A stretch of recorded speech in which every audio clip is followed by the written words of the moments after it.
Finlandiya bir çox yeniliklərin və həyatımıza təsir etmiş brendlərin yaradıldığı bir ölkədir. Əhalisinin az olmasına baxmayaraq, insanlar həyatını asanlaşdırmaq üçün fəaliyyətlər göstərirlər. Bəlkə sizə adi gələ bilər, amma sauna mədəniyyətini dünyaya tanıdan və onu cəmiyyətə qazandıran ölkə məhz Finlandiyadır. Bu səbəbdəndir ki, dünyada sauna salonları ilə məşhur olan ölkələrin başında Finlandiya gəlir.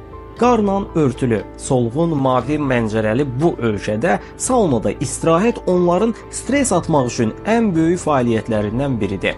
Bu həm fiziki sağlamlıqlarını qoruyur, həm də mənəvi rahatlıqlarını yüksək səviyyədə saxlayır. Xüsusilə qış aylarında günəşə həsrət olan bu ölkədə adətən buludlu hava hökm sürür. Bəzən elə olur ki, gün ərzində günəş cəmi 2 saat görünür və sonra tamamilə yox olur.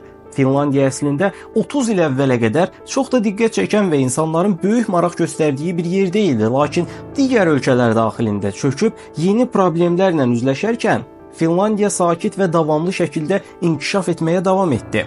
Məsələn, bir zamanlar bütün dünyada səs salan və hər kəsin sahib olmaq istədiyi o məşhur brendi yaratdılar, yəni Nokia-nı.